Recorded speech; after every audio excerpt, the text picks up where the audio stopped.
नमस्कार, बहुत स्वागत है आप सभी का। आप देख रहे हैं देश के नंबर 1 चैनल का नंबर 1 शो। मैं हूं आपके साथ कृतिका सिंह। इस वक्त राजधानी कीव से क्रेमलिन तक, लंदन से लेकर वॉशिंगटन डीसी तक खलबली मची। ब्रिटेन के नए नवेले प्रधानमंत्री ऋषि सुनक ने यूक्रेन के लिए जो ऐलान किया है उससे डर का आलम है कि महायुद्ध की अंतिम चिंगारी कहीं एटम बम के शोलों में ना तब्दील हो जाए। खेरसोन वाली जीत से जोश के घोड़े पर सवार ज़ेलेंस्की को हथियारों का नया पता मिल गया है। इन हथियारों के दम पर ही ज़ेलेंस्की युद्ध में बलवान बने बैठे हैं। इस स्पेशल रिपोर्ट में आप देखिए ऋषि सुनक की यूक्रेन यात्रा ने कैसे महायुद्ध की पूरी तस्वीर बदल कर रख दी है।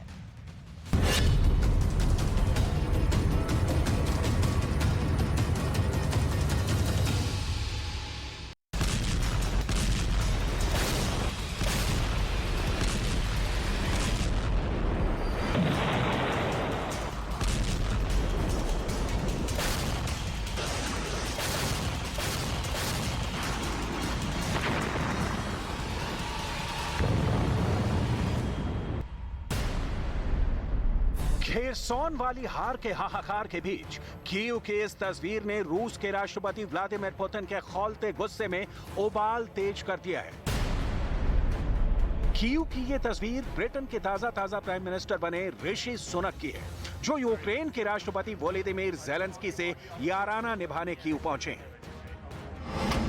बर्फ से ढके टैंक, आर्मी कमांडर से मुलाकात, सेना की साजो सामान के निरीक्षण के बाद ब्रिटेन के प्रधानमंत्री ऋषि सुनक ने ज़ेलेंस्की से वादा किया कि वो आखिरी सांस तक उनके साथ हैं। सबूत के लिए फिलहाल ऋषि सुनक ने यूक्रेन को डिफेंस हेल्प देने का वादा किया। The courage of the Ukrainian people is an inspiration to the world. In years to come, we will tell our grandchildren of your story, how a proud and sovereign people stood up in the face of an appalling onslaught. How you fought, how you sacrificed, how you prevailed. As Prime Minister of the United Kingdom, I'm proud of how we stood with you from the very beginning. And I'm here today to say that the United Kingdom will continue to stand with you.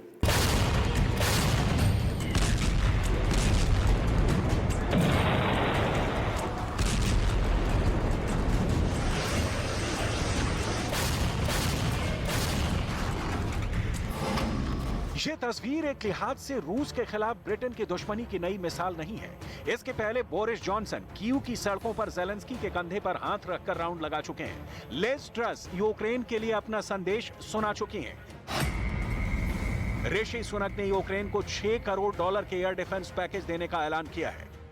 इनमें 125 anti aircraft बंदूकें और drone रोधी तकनीक, दर्जनों radar और anti drone electronic युद्ध क्षमता की भी सप्लाई की जाएगी।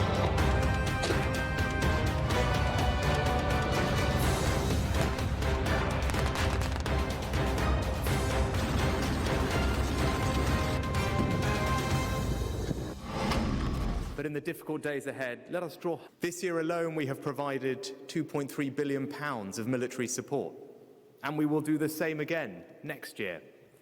As you succeed in pushing back Russian forces on the ground, your homes, your hospitals, your power stations are being destroyed by the air. So to help you defend yourselves, we are today providing new air defense support, including 120 anti-aircraft guns, radar, and anti-drone equipment.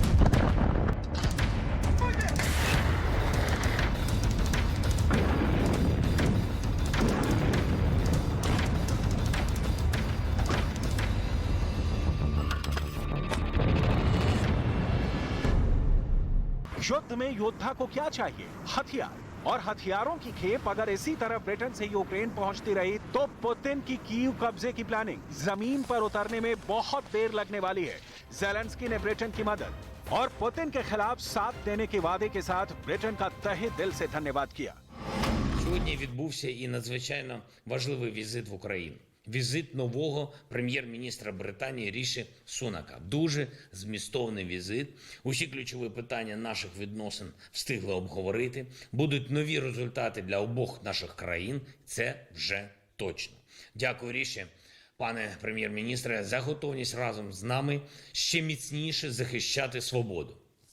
маємо і деякі дуже потрібні рішення. Домовились про них сьогодні.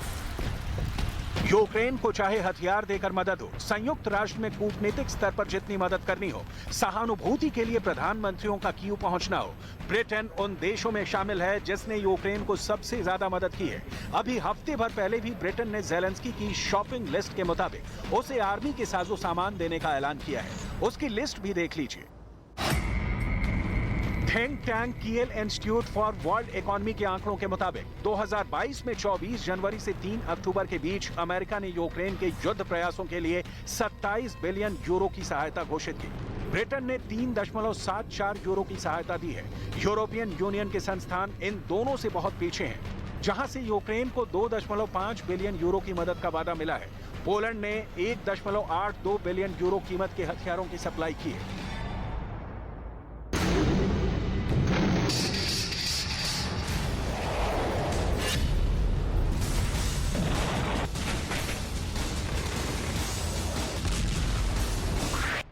Britain में ऋषि सुनक के प्रधानमंत्री पद संभालने के बाद उनकी अमेरिकी राष्ट्रपति जो बाइडेन से फोन पर बातचीत हुई थी, जिसमें दोनों ने यूक्रेन का हर हाल में हाथ नहीं छोड़ने के कस्मे वादे हुए थे। असल में ऋषि सुनक ही नहीं, ब्रिटेन का प्रधानमंत्री कोई भी बने, ब्रिटेन की फॉरेन पॉलिसी में रूस दुश्मन नंबर 1 है। पुतिन के खिलाफ ब्रिटेन अमेरिका के साथ फेविकॉल के जोड़ के साथ चिपका हुआ है। सरमाद का दूसरा सफल परीक्षण करने के बाद रूस ने जो ऐलान किया था, उसमें यह कहा गया था कि यह मिसाइल 6 से 7 मिनट में ब्रिटेन पहुंच जाएगी। इसके पहले रूस कह चुका है कि लंदन उसकी मिसाइलों की रेंज से बाहर नहीं है। बोरिस जॉनसन की कीव यात्रा के बाद भी पुतिन ने कड़ा रिएक्शन दिया था। अब ऋषि सुनक कीव पहुंचे हैं तो पुतिन का भड़कना तय है। जेलेंस्की को मिल रहे ये हथियारों का नतीजा ही है कि खेरसॉन पुतिन को खाली करना पड़ा है। कीव से अब सीधी ट्रेन खेरसॉन पहुंच रही है। 8 महीनों के बाद यूक्रेन के खेरसॉन को रूस से आजादी मिली है। ब्रिटेन और रूस के रिश्ते इस वक्त सबसे खराब दौर से गुजर रहे हैं।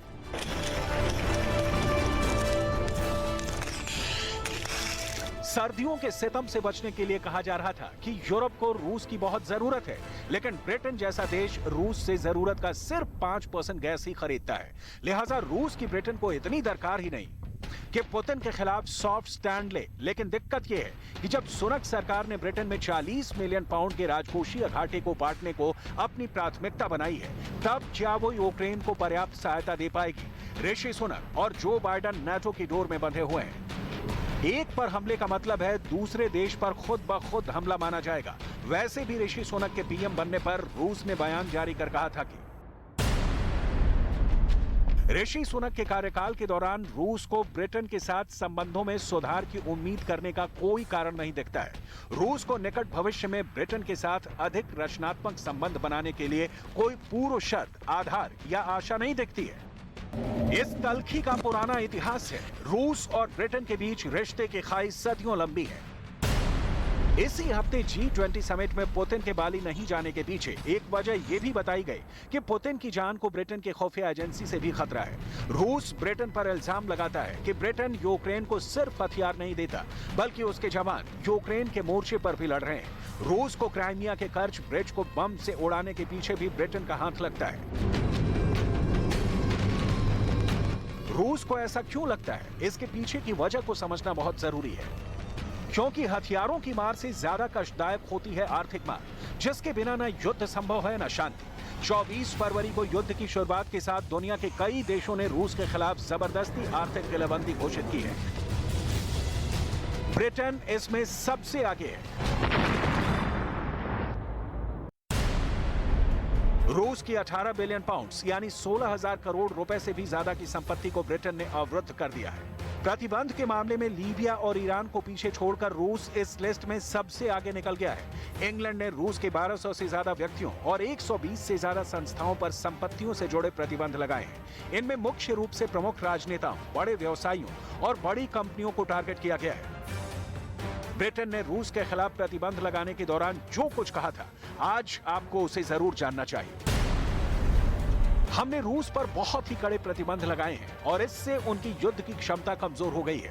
हमारा संदेश साफ है, हम पुतिन को उनकी युद्ध में मंसूबों में कामयाब नहीं होने देंगे। असल में ब्रिटेन और रूस के बीच की लड़ाई को उसके इतिहास में जाकर भी समझना होगा और वर्तमान विश्व की चुनौतियों के संदर्भ में भी जानना होगा।